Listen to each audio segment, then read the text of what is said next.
Kick-ass facts! Pew, pew, pew, pew! Let's talk about some crazy-ass performance art. Trigger warning, there's violence and self-harm. Rhythm Zero is a performance art piece by Marina Abramovic, a Serbian conceptual and performance artist. This piece was done in Naples in 1974.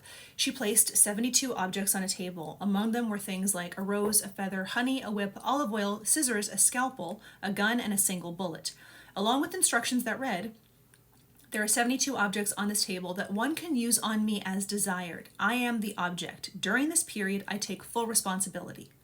For 6 hours, she allowed audience members to manipulate her body and actions without consequences. The idea was to hand complete control over to the audience, turning herself into a passive participant and exploring what people might do when given absolute power and no consequences.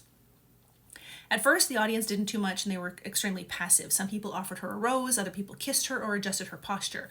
When the idea that there were no consequences started to sink in, shit got real. People started to use objects to cut into her skin, rip her clothes, stick a knife between her legs, attached a piece of paper to her body that said "vile," and press the loaded gun to her head and put her own finger on the trigger.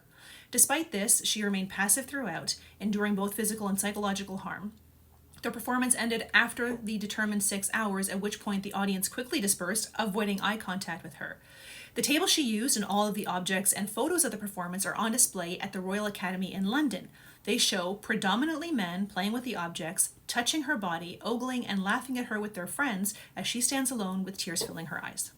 10 years earlier, Yoko Ono did Cut Piece. It was an early example of participatory performance art. She sat on stage in a simple black dress with a pair of scissors placed in front of her.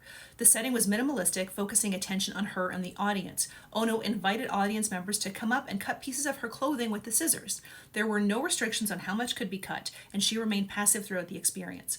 Some participants eagerly cut away pieces of her clothing, while others hesitated or refused. Cut Piece is often seen as a feminist work that critiques the objectification of women in art and society, and it led to the discussion about the female body, autonomy, and societal expectations of women. In Steedbed, 1972, I'm going to mispronounce this, Vito Acconci, created a space beneath a raised platform in the Sonnabed Gallery in New York City, where he lay hidden from view.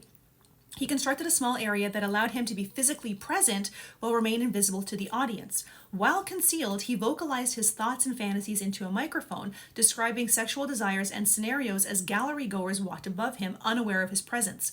The audio was amplified, allowing those in the gallery to hear his intimate monologue. Audience members experienced a sense of voyeurism as they listened to his fantasies while navigating the gallery space, and raised questions about consent and the ethics of observation of art. Many viewers were unsettled by the rawness of his desires and the voyeuristic aspect of the experience. Rudolf Schwarzkogler self-mutilation performance in the 1960s, it made him infamous. It was a series of performance photographs that appeared to be him self-mutilating various parts of his body. Although much of the work was staged or used body doubles or props, the images left a lasting impression. The use of self-mutilation challenges traditional notions of the body as a sacred or untouchable entity. By inflicting pain on himself, he forced audiences to confront their perceptions of bodily integrity and identity. There was an urban legend that he castrated himself and ultimately died from his injuries, and this turned him into a tragic figure.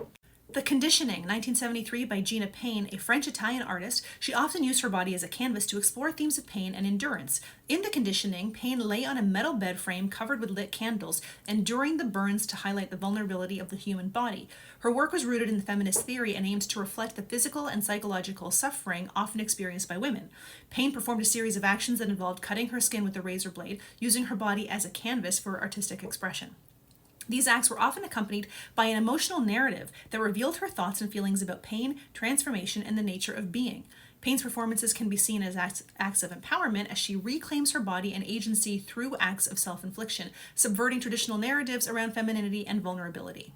French artist Orlan, ongoing performance, The Reincarnation of Saint Orlan. Created during the 1990s, it is a series of plastic surgeries that she underwent while conscious, transforming her face to resemble features from classical artworks, such as the forehead of Mona Lisa or the chin of Botticelli's Venus. Each surgery is performed live in front of an audience or recorded for later viewing, transforming medical procedures into performances. This approach critiques the traditional ideals of beauty imposed on women and challenges the audience's perceptions of identity. Some viewers have praised her for her boldness and innovation, while others have expressed discomfort with the explicitness of her performances and the use of surgical procedures as art.